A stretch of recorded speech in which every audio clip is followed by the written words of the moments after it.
Committee Executive Committee meeting, and I will be calling this meeting to order. Mr. Secretary, if you could proceed with roll.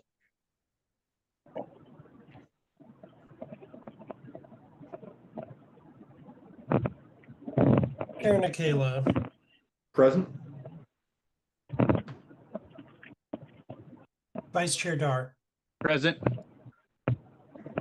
Treasurer Redpath. Yes. Secretary is present. Mr. Ford. Yep.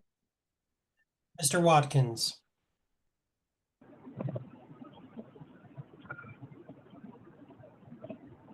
Mr. Watkins does not appear to be here or in the waiting room. Mr. Chair, we have 5 present and 1 absent. All right, we have quorum.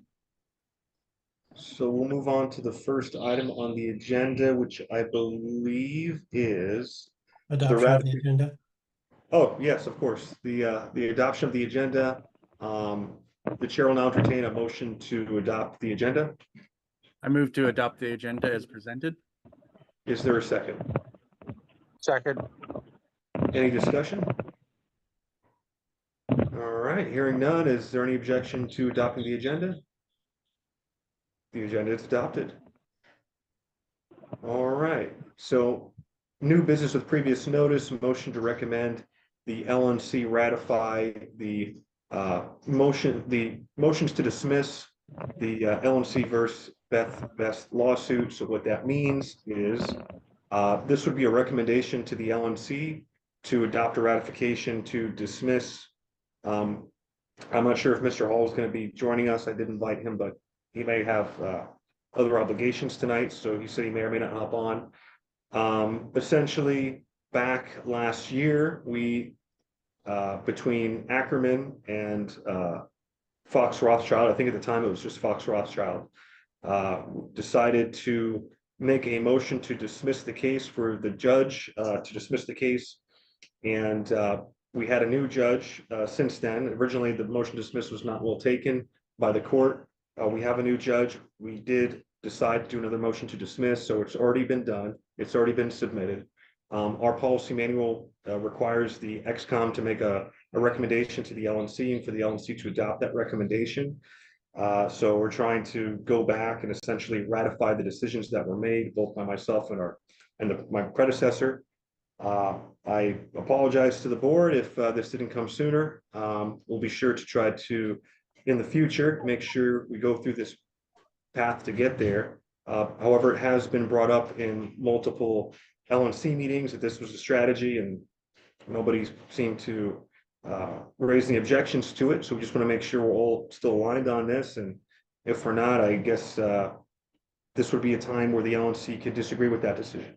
So this would just be a motion to recommend to the LNC, which would have to adopt this recommendation to ratify the decisions laid out in the policy manual to dismiss the LNC versus Beth Vest derivative suit, to ask the judge to dismiss the case. Is there any questions so far? Mr. McMahon. Just to speak on it, if we're able to do that at this point. Sure, I think so. Yeah. So I have concerns that I want to express. I'll start by saying it really doesn't matter because it's already been filed and I think it's already past the deadline. So this is kind of a formality. But what I'd like to speak to is process. I had asked for us to consider what is the best option for the LNC. I'm not an attorney. I don't play one on TV. And so I'm not sure. And so I wanted us to get an outside counsel who's not vested in either way. Ackerman firm, while we're their clients, they actually work for the insurance company. Ms. Vest's lawyers obviously have a position, and our legal counsel has, the position of ending any litigation is good. Being in litigation is bad when you're the supposed, defendant. But there have been questions as to is this the best way to get restorative action? Is this, not settling and joining this lawsuit, or seeking our own lawsuit, or doing nothing? So I would have liked to have seen this come about by a conversation with a dispassionate third party neutral attorney to make a recommendation on what the best course of action would be for us. But at this point, it doesn't really matter because it's already been filed. It's already done. And the deadline's already passed, and it's being considered by the judge now. So, and I don't think asking the court to throw out a motion to dismiss that we may have filed would make us look very good in that court's eyes. So, but it's just, this is a procedure thing that I think moving forward, hopefully we don't ever find ourselves in this position again, but in any other like-minded situation, I think that we should be more engaged in this process, and maybe not always relying on one answer, that we sometimes seek outside opinions and outside counsel as to what the best outcome is. Because, to be blunt, everyone involved has an agenda.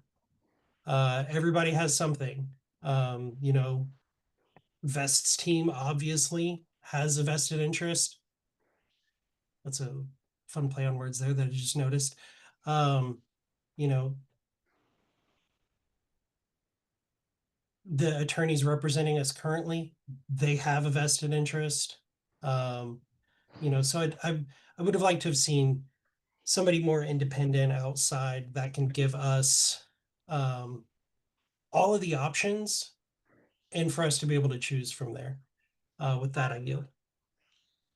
And I will say, if the XCOM decides at one point to recommend, or in a future similar situation, the XCOM decides to recommend the creation of a litigation committee, which would stay on top of this particular piece of litigation and try to help us navigate it. That is something that the policy manual empowers us to do that we did not do. So that may be an option moving forward that might help assuage some concerns and make some recommendations instead of just handing it off to the attorneys and letting them just do whatever they think is best. Mr. Ford. Just if we could stipulate a couple of facts or near facts, what did this end up costing us? We reserve money for litigation. Is there any chance any of that it still is out there?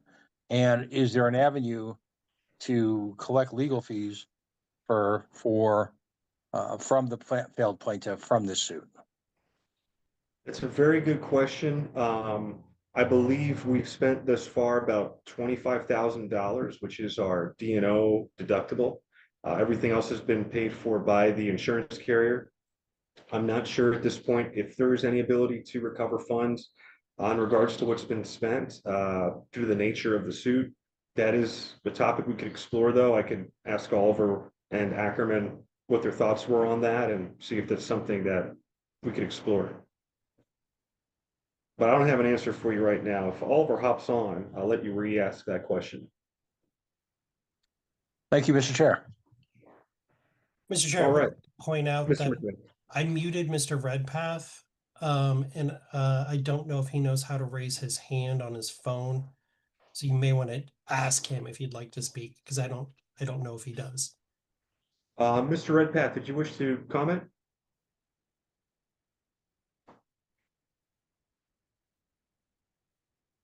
You're muted if you do wish to comment.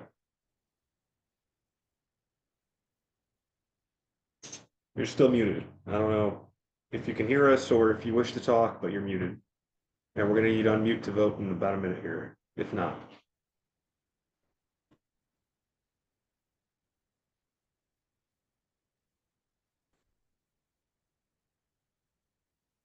Bill, if you can hear me and you can't unmute yourself, call me or call Evan.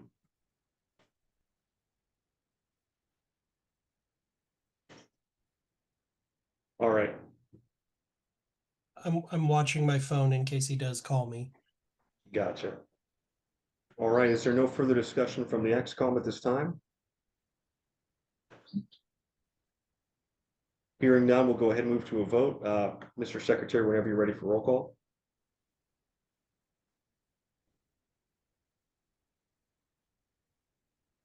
Chair Nikela, I vote aye.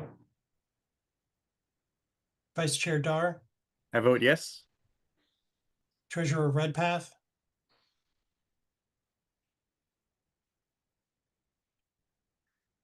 he's still muted. I'll vote yes. Mr. Ford, Yes, Mr. Chair, will you give me a couple of seconds to mute Sure. myself and call Mr. Redpath, see if we can get him squared away here? Not a problem. Okay.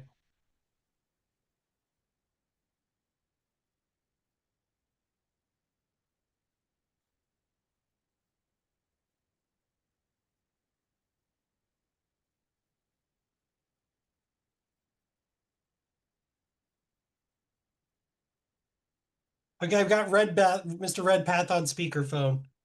Go ahead. Go ahead and say that again, Bill.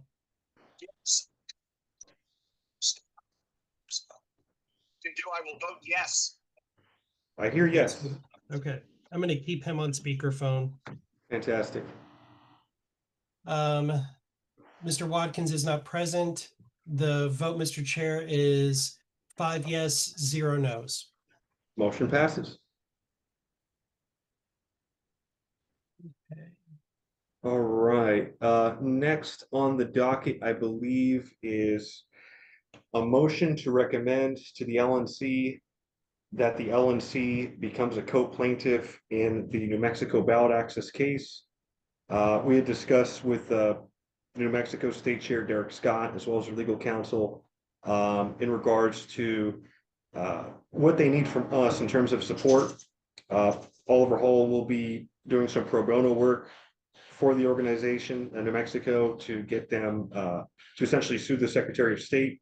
The LNC, he believes, did receive material harm due to what happened in New Mexico in regards to ballot access. And he does recommend that the LNC becomes a co-plaintiff in this case. He thinks it would strengthen the New Mexico argument, and it would put the LNC behind it, which would give us something to bite at the apple with. So that's what he's recommending. I was hoping he could be here tonight to explain a little bit more, but that's what I got so far. Mr. Dar. Yes, so we've already allocated, $5,000 towards any fees that need to be paid apart about this.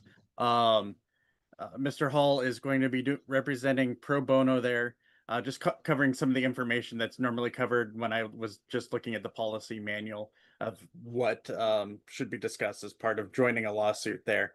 So we talked about its purpose, its estimated cost, and that this gives us the continuing on the budgetary authority has already been advanced in a previous motion.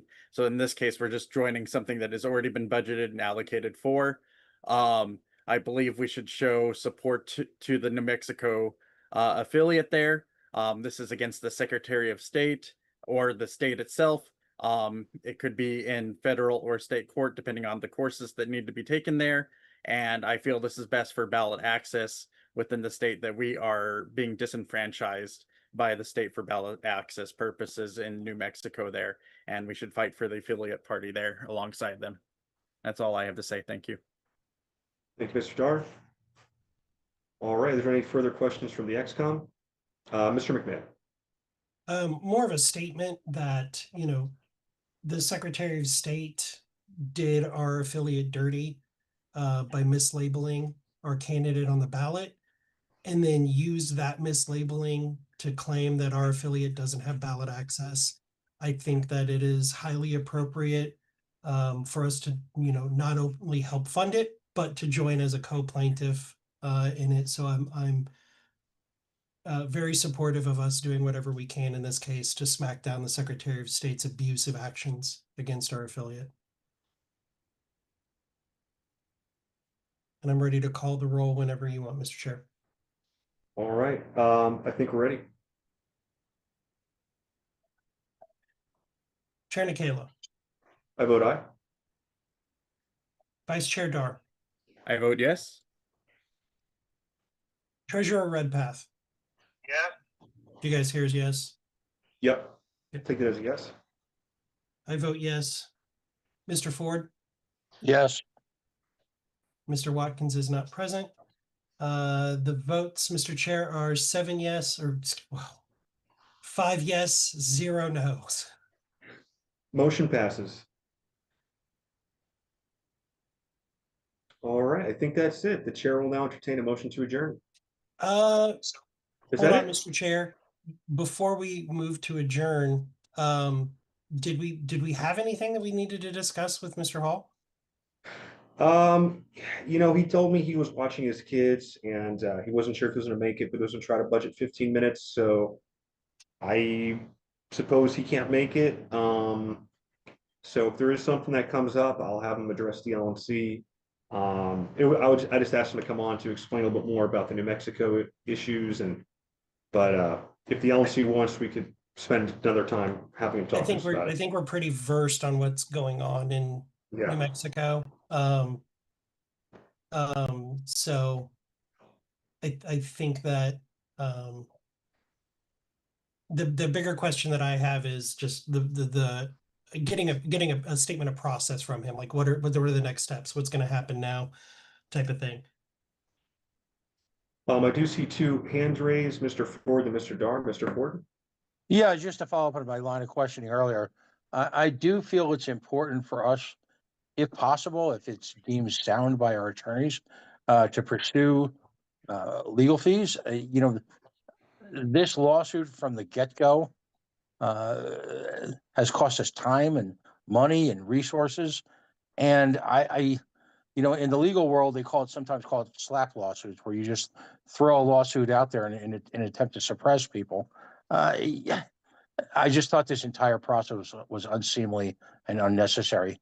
And at this point, the fact that it's still continuing at some level when they've, in a sense, received the relief that they were looking for, just points out just how unfortunate this whole thing is. And quite frankly, we spent a lot of money. That's money that can be spent on ballot access. So thank you, sir. 20 Oh, 25 grand. can I give one piece of good news, or is that out of? I like good news.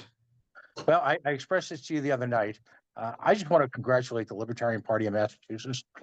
They appeared, I was fortunate enough to be there as well, but they appeared before a joint commission on veterans and military affairs before the Massachusetts General Assembly.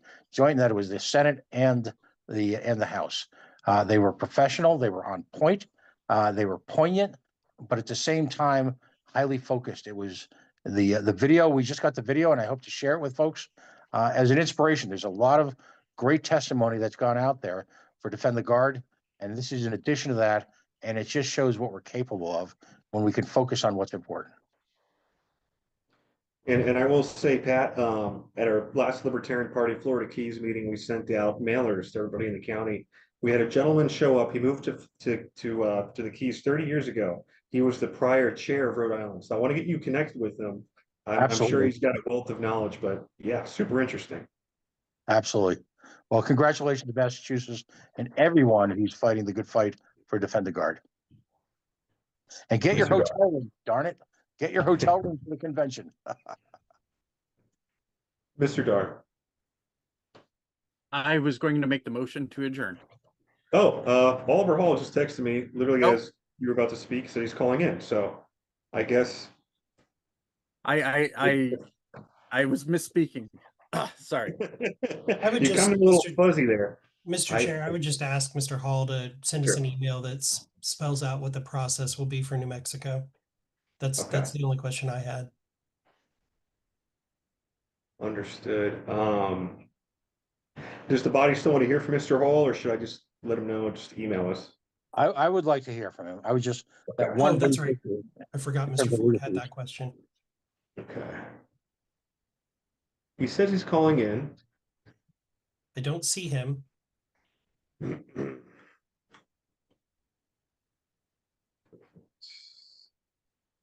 That's the Zoom link.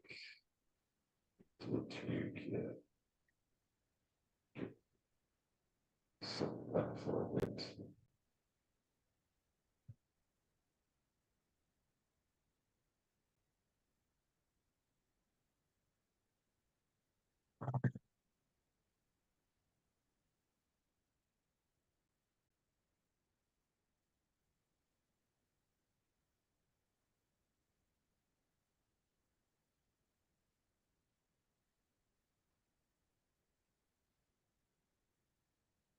I still don't see Mr. Hall calling in.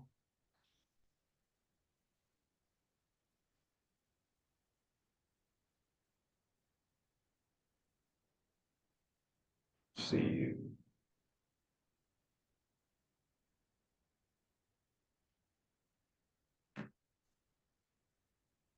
While waiting for him, we on Project Archimedes 2, or as it is known, we've gotten what $30,000 in checks was the number, Mr. Chair? So we received, I think it was $39,000. 39 now. Okay. Something like that. Something like that. There's still checks to be entered, but that's from the first mailing based on it. So in the realm of good news. I was on the call with a gentleman today. He donated $10,000 and he's pledged $5,000 a year. He really liked that newsletter. And we got more to come. We're working on with our friends in the data side to get some data to reach out to more people, registered libertarians. So I'm very excited. Yeah, we had I think so far 800% return, something like that. Maybe 1,000% return. So that's pretty darn cool. So a little bit of good news for those at home.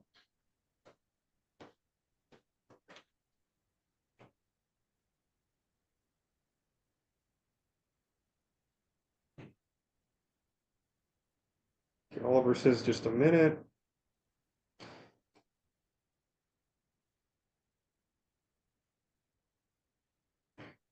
So for those who haven't seen, we had a really cool X Space week There's or Mr. week or Hall. so ago. Oh, never mind. I was going to go on He's a joining tangent. now. Perfect.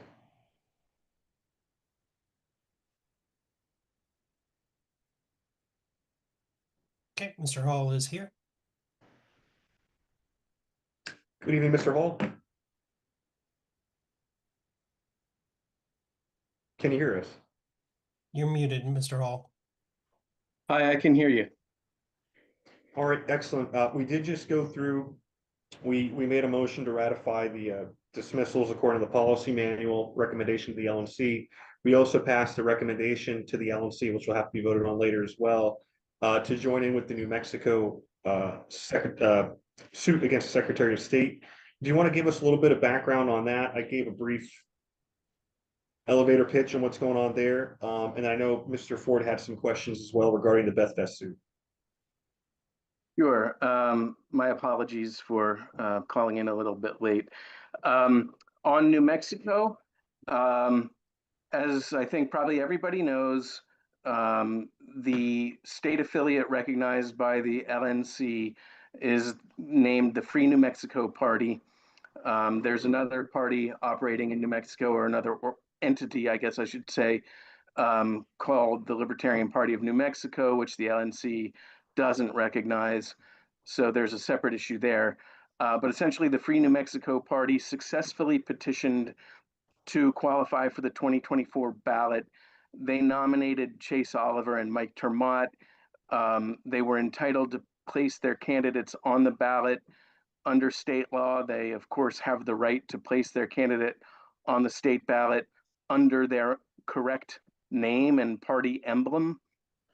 The Secretary of State made a mistake and placed Chase Oliver and Mike Termott on the New Mexico ballot under the name Libertarian, which would obviously confuse the representatives, the supporters of the Free New Mexico Party, voters when they go to the poll wanting to support the Free New Mexico Party, see Chase Oliver and Mike Termott on the ballot, but listed as Libertarian, knowing that there's another entity out there called the Libertarian Party of New Mexico that is not affiliated with the Libertarian Party obviously is going to create voter confusion and, in my view, harms the First Amendment rights of the Free New Mexico Party, the candidates it nominated, and its voters, all of whom have an associational right to be on the New Mexico ballot under the proper party name. And they were not.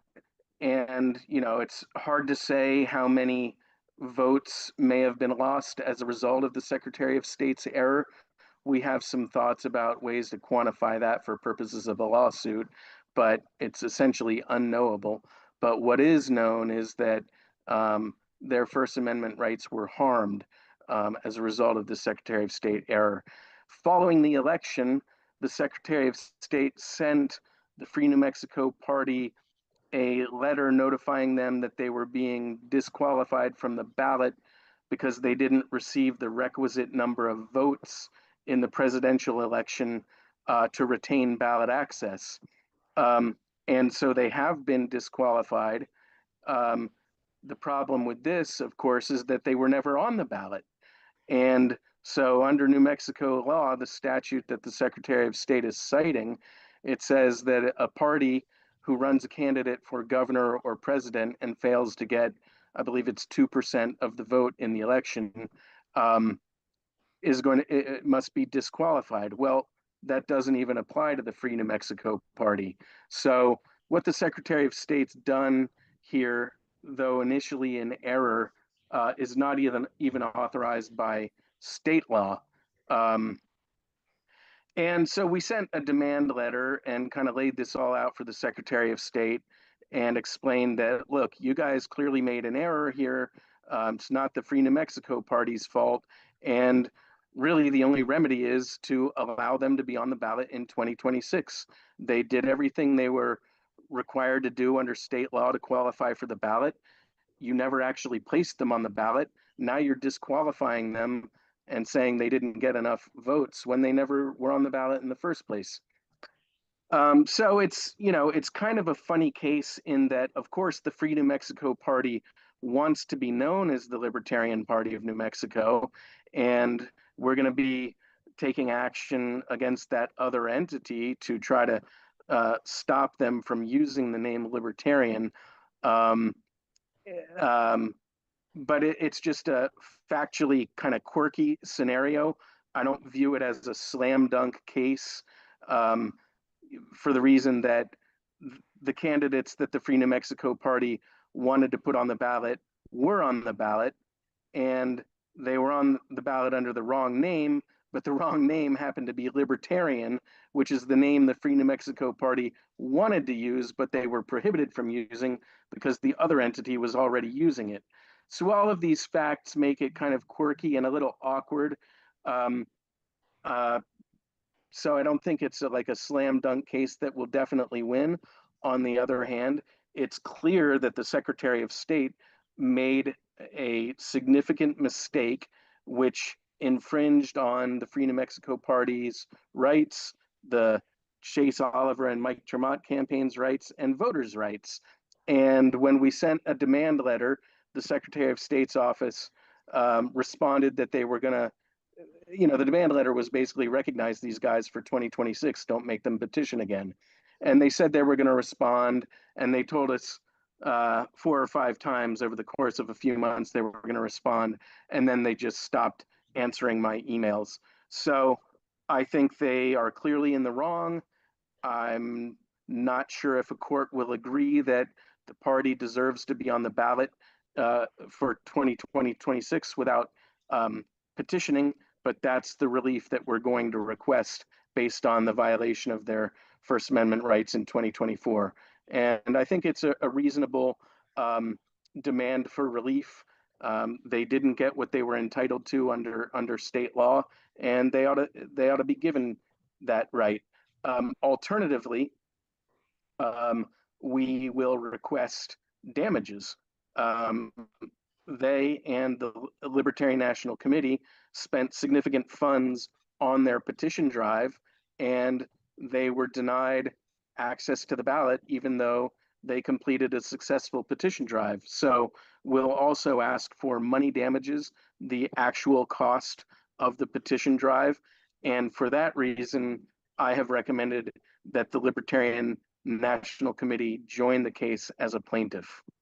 I think that's everything I need to say in summary of the case. Happy to take any questions.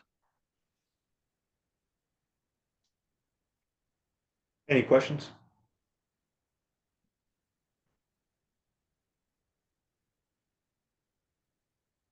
All right, I don't hear any. I know, Pat, do you have you want to re-ask your question? And Mr. Oldis here, where we are still in open session. So I know Mr. Ford, he had a question about the Beth Vest case.